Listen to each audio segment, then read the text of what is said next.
Morning. দাঁড়াও। তো good morning everyone. আমরা আজকে কোথায় দাঁড়িয়েছি? এখন দাঁড়িয়েছি এমন একটা জায়গায় যে জায়গাটা না থাকলে তো পুজোই হতো না। হ্যাঁ, আমরা সোহাবাজার মেট্রো বাইরে দাঁড়িয়ে আছি। আজকে ব্লগটা এখান থেকেই স্টার্ট করছি। আমরা আজকে যাব হচ্ছে কুমোরটুলি।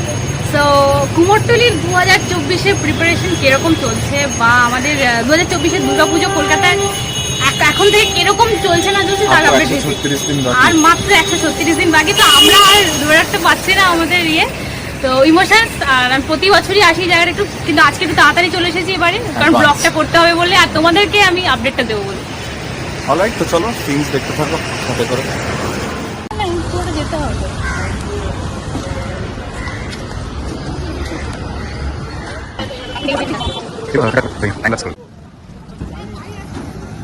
এই যে জায়গাটা তোমরা দেখছো না, এই জায়গায় বরাবর অনেক বড় ঠাকুর দাঁড় করিয়ে রাখে প্রতি বছরই, বড় মা দুর্গা। এখন অব্দি তো পুরো স্ট্যাচুটা তৈরি হয়নি। আচ্ছা, নর্থ মানেই হচ্ছে প্রচণ্ডভাবে গলি, আর আমরা এখন সেই ঠাকুর যেখানে তৈরি হয় সেই দিকেই যাচ্ছি বেসিক্যালি। আর তোমাদের আজকে দেখাবো যে 2024-এর প্রিপারেশন কিরম হয়েছে। ঠিক আছে, তার জন্য আমিও চলে এসেছি সাজে। আমার ফটোগ্রাফি করছে দেবর্ষী। তো অফকোর্স আমাদের যদি ফটো ভিডিও দেখতে হয় আমাদের চ্যানেলটাকে লাইক শেয়ার আর সাবস্ক্রাইব করতে হবে। তো চলো, আপাতত তোমরা এই মাঠটাতে কুমোরটুলির পুজোটা হয়। আপাতত তো প্যান্ডেল হয়নি এখন অবধি। দেবর্ষী কখনো আসেনি? না, আমি প্রথমবার। কেমন লাগছে? দারুণ, এখানে এরকম একটা জায়গা আছে। মানে ভাইবটা কি পাচ্ছ কিছু? না এখন অবধি সেরকম ভাবে? এখন অবধি সেরকম না, তবে খুব শান্ত জায়গা। আজকে ব্লগটা একটু অন্যরকম হবে, ঠিক আছে? অন্যদিন তোমরা যেরকম ব্লগ দেখে থাকো, কি লাইফস্টাইল ব্লগ বা কিছু, তো আজকে আমরা একটু আমাদের ফেস টাইম কম নেব, আমরা কথা কম বলবো, বেশি তোমাদের পুরো কুমোরটুলিকেই দেখাবো যতটা পসিবল হচ্ছে। তো আমাদের সাথে থাকো। আর আমরা যে ফটোগ্রাফি, ভিডিওস বা রিলস সব কিছু তুলছি সেগুলো আমাদের ইনস্টা পেজে যায়।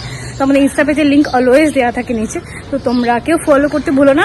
এটা করতে করতে চলে এসেছি যেখানে কুমোরটুলির পুজোটা হয়। দেখ,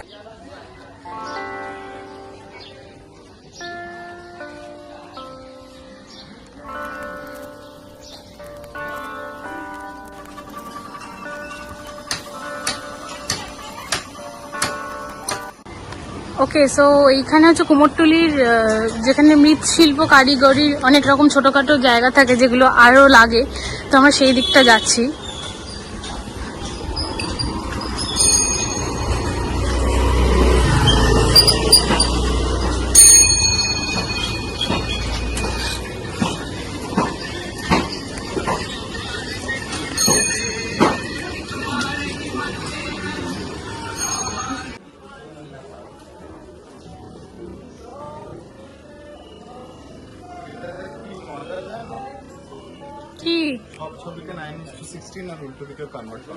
ও, এই ছোট ঠাকুরগুলো আমার খুব ভালো লাগে।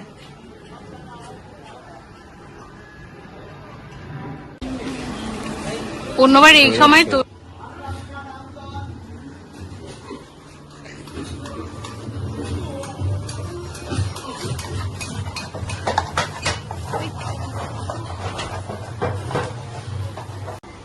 ওকে। সো এইখানে হচ্ছে কুমোরটুলির যেখানে মৃৎশিল্প কারিগরির অনেক রকম ছোটোখাটো জায়গা থাকে যেগুলো আরও লাগে, তো আমরা সেই দিকটা যাচ্ছি।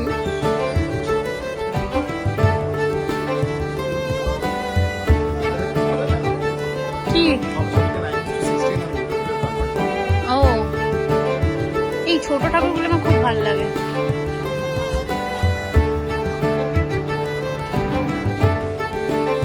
অন্যবার এই সময় তো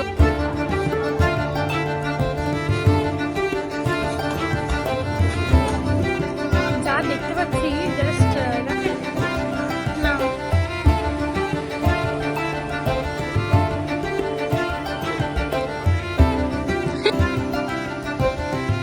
এখানে গণেশ ঠাকুরগুলো সাজানো আছে।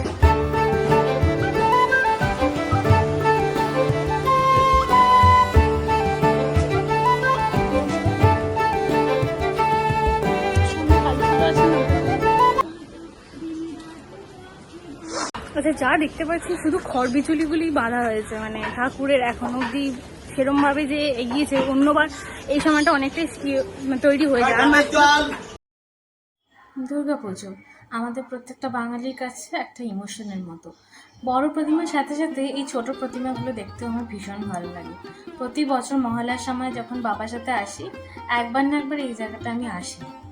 ছোটবেলা থেকে দুর্গা ঠাকুর দেখতে বেরোনো মানে বা ফেস্টিভ্যাল এনজয় করতে বলা মানে শুধুমাত্র আমার কাছে লাইটিং নয়, আমি বরাবরই প্রতিমা দেখতে খুব পছন্দ করি, যার কারণে আমি বরাবরই সকালে কলকাতার দুর্গা ঠাকুর দেখতে বেরোই।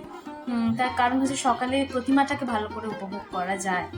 আর আমার বাবার কাছেই শোনা, বাবাকে ছোটোবেলায় পার্লারে নিয়ে যেত ঠাকুর বানানোর জন্য। আমার বাবা খুব ভালো আঁকেন, তো সেই সেই সময় থেকে বাবার থেকেই হয়তো ইন্টারেস্টটা কিছুটা আসা, যে ঠাকুর কী করে তৈরি হয়। এবং অসাধারণ এই স্টেপসগুলো, যে একটা ছোট্ট মাটির তাল থেকে নিয়ে সেটাকে খড় বিচুলি বেঁধে এরকম একটা আইডলের আকৃতি দেওয়া, সেটা হয়তো আমাদের মতো আমাদের কলকাতায় থাকা বা আমাদের বাংলার এই মৃৎশিল্পীদের দ্বারাই সম্ভব। এবং এই ঠাকুর কোথায় না কোথায় যাচ্ছে, বিদেশে পর্যন্ত এই ঠাকুর যায়। এবং এই ফেস্টিভ্যাল বোধহয় আমরা মানে আগের বছরে দুর্গাপুজো শেষ হওয়ার পরের দিন থেকে, মানে দশমী পরের দিন নিয়ে আমি পরের বছরের ক্যালেন্ডারটা দেখি যে কবে নেক্সট দুর্গাপুজোর ডেটটা পড়েছে। মানে এটা হয়তো তোমরা অনেকে রিলেট করতে পারবে। ছোটোবেলায় আমরা দশমীটা এলে কিন্তু একটা চাপে পড়ে যেতাম, কারণ পরের দিন থেকেই সে পড়তে বসা। এখানে একটা মা দুর্গা তৈরি হয়েই বসে আছে, কি সুন্দর দেখো দাদা তৈরি করছেন। এইগুলোই বোধহয় কি বাইরে যায় নাকি?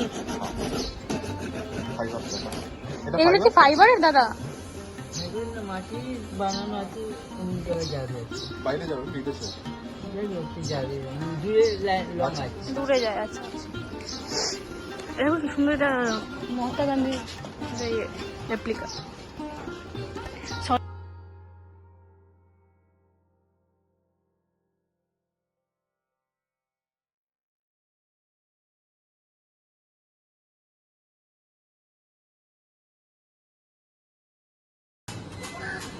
এখানে ঠাকুরের যে সাজসজ্জা জিনিসগুলো হয় না, সেগুলো পাওয়া যায় তারকনাথ স্টোর্স। এই যে দুর্গাপুজো শেষ হওয়ার দিন, মানে দশমীর দিন থেকে আমরা দেখতে শুরু করি যে নেক্সট ইয়ারে দুর্গাপুজো কোন ডেটে পড়ছে। মানে দুর্গাপুজোটা আমাদের কাছে এতটাই এক্সাইটমেন্টের একটা ব্যাপার। আর 4 দিন ধরে খাওয়া, মজা, ঘোরা, তো এই কুমোরটুলি থেকেই কিন্তু সে এক্সাইটমেন্টের শুরুটা হয় অ্যাকচুয়ালি, যে প্রস্তুতি কতটাই গিয়েছে না গিয়েছে। আমরা কিন্তু এরপরেও কুমোরটুলি একবার ভিজিট করবো, সেটা মহালয়ার আগে আগে আপডেটের জন্য। আমি এখন যেখানে দাঁড়িয়ে আছি, মানে পেছন দিকেই কুমেরটুলি আহিরটোলার পুজোটা হয়। এখন তো এখানে প্যান্ডেল নেই বা কিছু নেই, তাই জন্য বুঝতে পারছি না।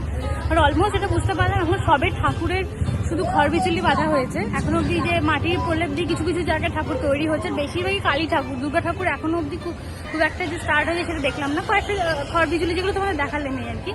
তো খুব তাড়াতাড়ি, এবং ইভেন কোনোদিন তো এরকম হয়নি যে দুর্গা পুজোর আগে ওরা শেষ করতে পারেনি। প্রতি বছরই দুর্গা পুজোর আগে ওরা শেষ করে দেয় যেভাবেই হোক। তো আমাদের শিল্পী, আমাদের গর্ব একটা ব্যাপার কলকাতার। তো আমরা কুমোরটুলি গেছি, অফকোর্স ভালো লাগে, কুমোরটুলি যখনই যাই ভালো লাগে। But to be very frank, আমাদের হয়তো টাইমটা একটু ভুল হয়ে গেছে। আমাদের আরেকটু ভোরে আসলে ভালো হতো, বা আরো বিকেলে এই টাইমে গেলে এতটাই রোদ থাকে, তেনারাও যারা কাজ করছেন তারাও বিজি থাকে যে খেতে ফেলতে গেছে এই টাইমটাতে, আর এতটাই রোদ সব ভেতরে ভেতরে থাকে। তো বেস্ট হচ্ছে যে 3টের পর এলে আমার মনে হয়। ওখানের লোকাল দোকানেও যা বলছিল, সবাই বাকি যারা শুটিং করতেও আসছে সব বিকেলেই আসছে মোস্টলি। আমাদের একটু কাজের, মানে আমাদের একটু অন্য কাজ আছে বেসিক্যালি, তো তার জন্য আমাদের বাড়িটা অনেকটা কমপ্লিট জায়গায়, তো সেখান থেকে আসার জন্য চেষ্টা অ্যাটেন্ড করা হয়েছিল এরকমভাবেই শেখা। আমরা তো কেউ প্রফেশনাল না, যে এখন আমরা জাস্ট স্টার্ট করেছি, তো এটাই হচ্ছে লার্নিং একটা করে। আমরা যা করি সেটা তোমাদের সাথে শেয়ার করি একদম ফ্র্যাঙ্কলি, না এমন কিছু দেখাই না বা কোনো কিছু আলাদা করে দেখাই না যেটা হয়েছে। তো আমার যেটা মনে হলো কি, যে ঠাকুরগুলো আরো জুলাই করে এলে আরো হয়তো বেটার দেখতে পারতাম, আরো রথের খুঁটি পুজো হয়ে যাওয়ার পরে তারপরেই অ্যাকচুয়াল স্টার্ট করে সেমি ফিনিশড অবস্থা দেখতে পাওয়া যায়, আরো ভালো তোমাদের তাহলে দেখাতে পারতাম। বাট এনিওয়েজ, যেটুকু ছিল আপডেট তো পেলাম, আমরাও পেলাম, তোমাদের দেখালাম। এখন অব্দি কি আপডেট হয়েছে সেটা হয়তো আমরা দেখতে পেলে। তো কেমন লাগলো এমনি?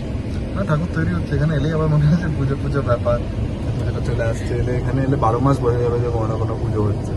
তো যখনই মন খারাপ লাগবে চলে আসতে হবে, সেলিব্রেশনের জায়গা, চলে আসবে, দেখবে ঠাকুর তৈরি হচ্ছে, দেখলেই মন খুশি হয়ে যাবে। পুজো আর কতদিন, সবার কাউন্টডাউন মাথায় স্টার্ট হয়ে যায়। আমরা ক্যালেন্ডার থেকে গুনলাম যে 136 দিন বাকি। এক্স্যাক্টলি। আর আজকে আমাকে শাড়ি পরে কেমন লাগছে তোমরা প্লিজ লিখে জানিও। আমি আজকে অ্যাটেম্প নিয়েছি কি যে প্রত্যেকবারই আসি মহালয়ার দিন সবাইকে দেখি শাড়ি পরে ইয়ে করতে, বাট আমি সেরকমভাবে শাড়ি পরা হয় না আমার। তো আজকে আমি একটু শাড়ি পরে সেজে গুজে আসার চেষ্টা করেছি কুমোরটুলিতে। তো আমাকে কেমন লাগছে দেখে জানিও। এখান থেকে মানি স্কোয়ার যাচ্ছি, তো মানি স্কোয়ারে একটু লাঞ্চ করার প্ল্যান আছে, দেন যদি বোলিং টোলিং করি তো কি করি না করি তোমাদের সাথে শেয়ার করবো। আর ব্যাস এরমভাবেই একটা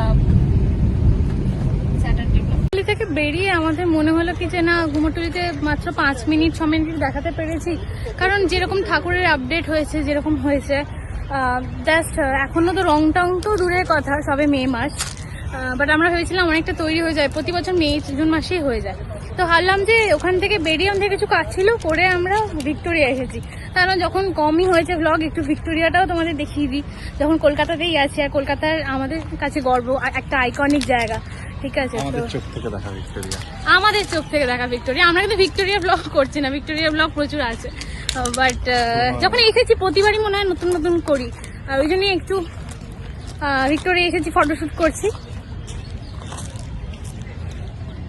আর আজকে যা গরম, রেকমেন্ড করবো বেরিও না দুপুরবেলা, সবসময় বিকেলে বেরোবো 4টের পরে।